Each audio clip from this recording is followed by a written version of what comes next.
Hello, my name is Lisa. I'm from Florida.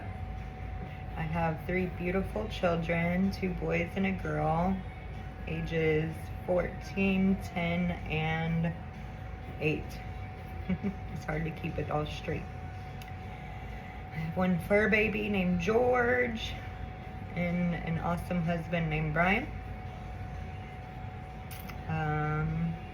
I wanted to start this YouTube channel to share with the world and hopefully one day my children this wonderful journey I'm on back to myself.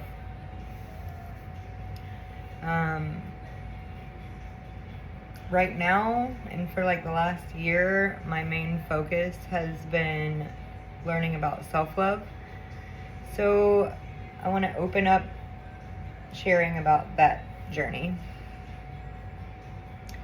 So about a year ago, I wanted to make a video about self-love and kind of start this channel, but I started the video and I could define love, which we'll get to, but whenever it got to the self part, I had to do some figuring things out.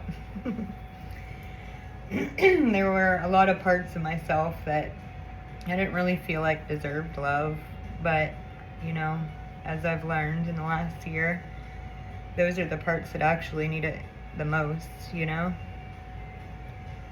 So, self-love.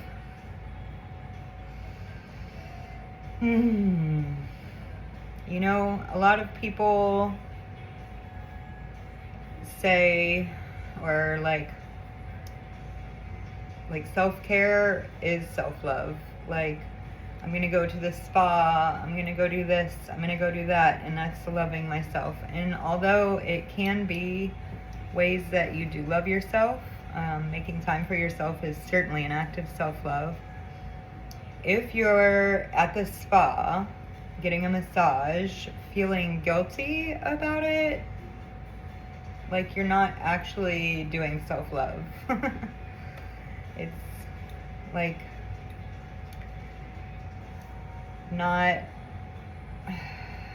you're not enjoying it, you're not loving it, you're not doing it out of love, you're doing it because people say you have to. So that's the thing, like with all of the conditioning whenever we're being raised, like we're basically told not to love ourselves. So, you know, it's selfish to love yourself, when really it's the opposite. Like if you can truly love yourself and be in a peaceful state regardless of what's going on outside of you, that love kind of overflows onto everything around you. So let's start by defining love. To me, my belief is love is trust, respect, kindness, and safety. You need those 4 things.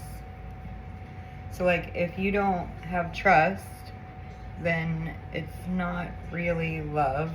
Like it's some other toxic thing, like some codependent habit, or you know, I don't know. But respect, like there needs to be respect for what you've been through, what you're going through. And I mean, really, we could do a whole video on what respect is. Kindness, you know, whenever we love something, we're not unkind to it. Like, so, you know. And then safety, being able to feel safe. So then we take those things and point them at ourselves. So like, can I trust myself? What does that look like? Like, you know, if somebody asks you to do something and you don't want to do it, do you do it anyway just to keep the peace? Or like, can you say no? you know? If somebody says, oh, do you like this? And you say yes to kind of fit in, well, you're doing yourself a disservice by that, because you're like not able to trust yourself if you're telling people things that aren't true, you know, to fit in or whatever.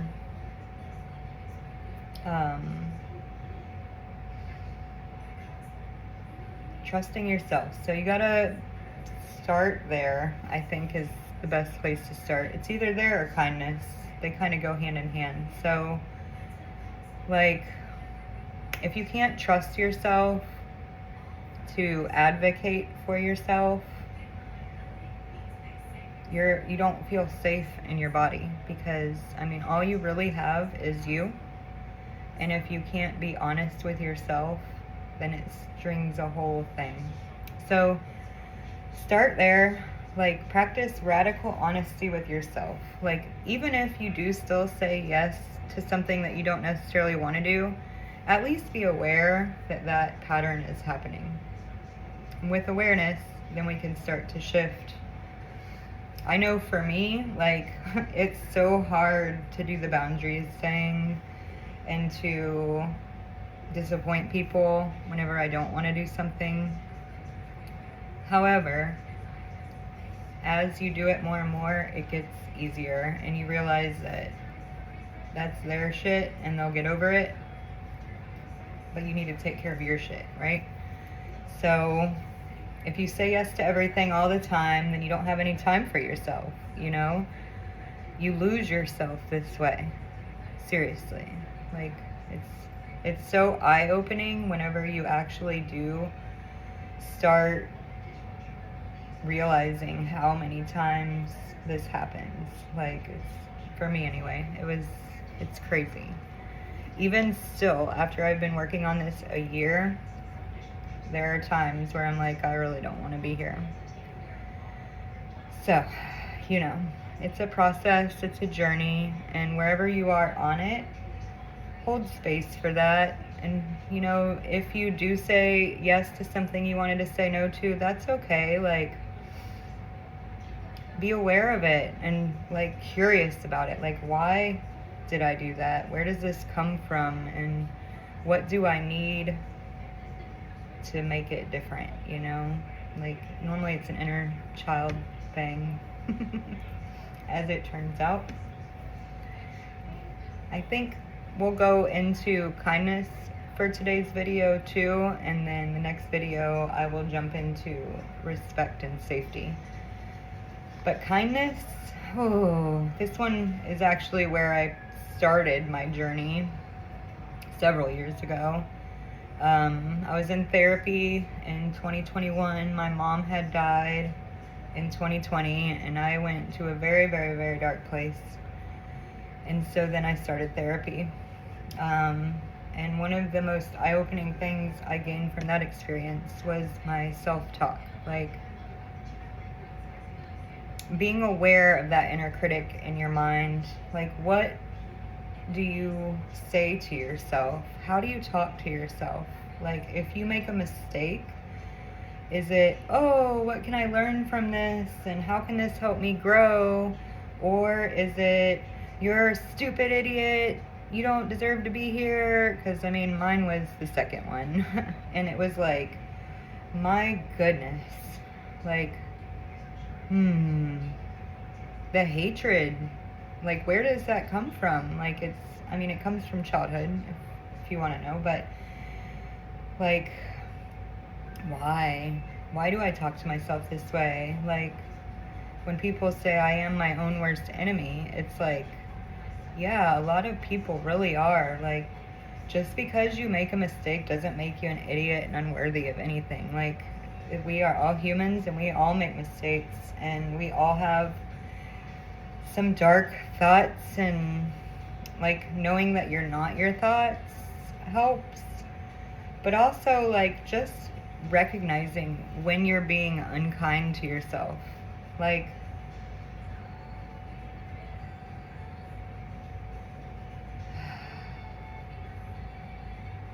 you don't deserve that.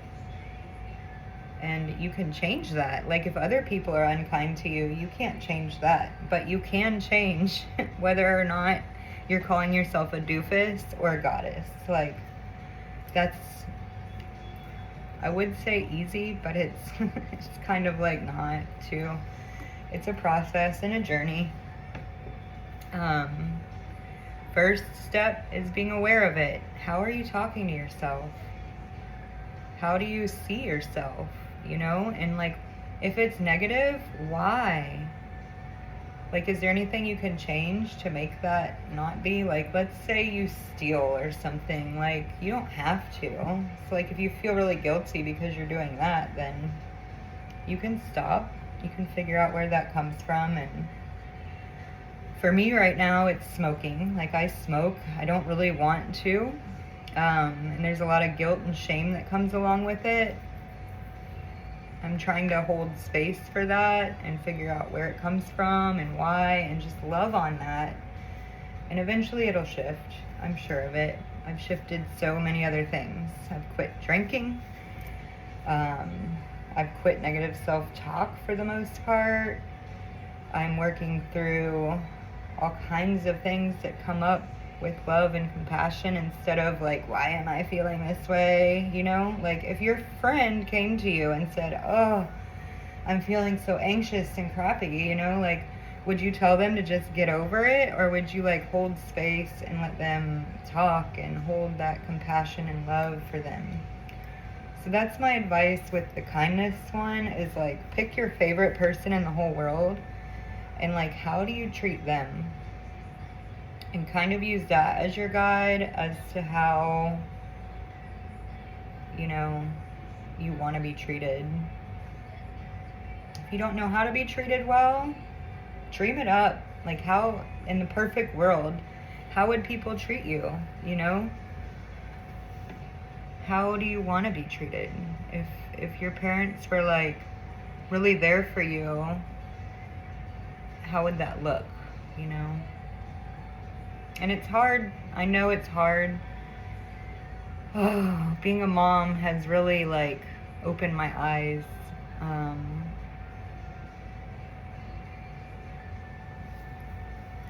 It's hard because you have all these past experiences that kind of shape how we are. And then you have the way that you want to be, which isn't in line with the past experiences. So like, how you are and how you want to be aren't really the same, and that can create some confusion and frustration. That's what it made of me, was frustration. Like, I know that I want to be a nurturing, loving mom, but I'm not acting in that way all the time. So like, why am I not, you know? And it turns out it was because I was treating myself not as well as I should have been. And how you treat yourself and love yourself is the extent to how you can treat and love others.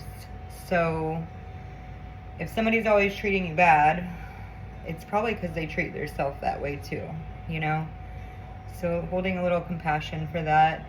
Not that you have to stay around to be treated bad, but, you know, you can send them love and hope that they can heal that.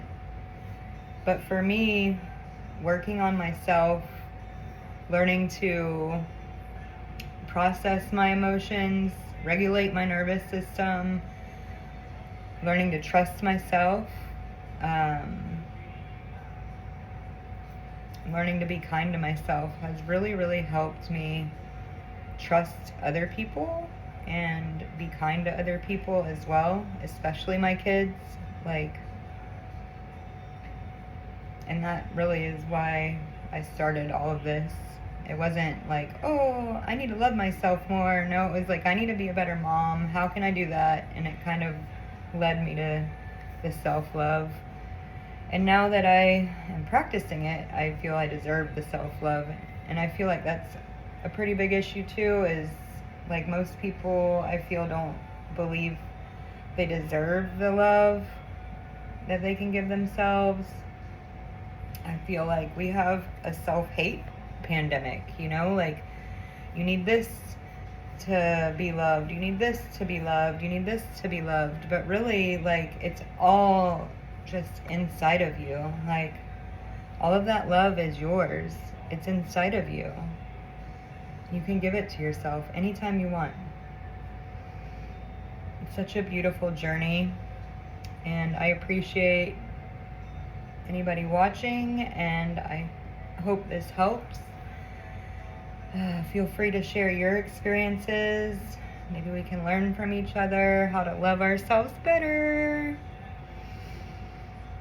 Thank you. I love you. Bye.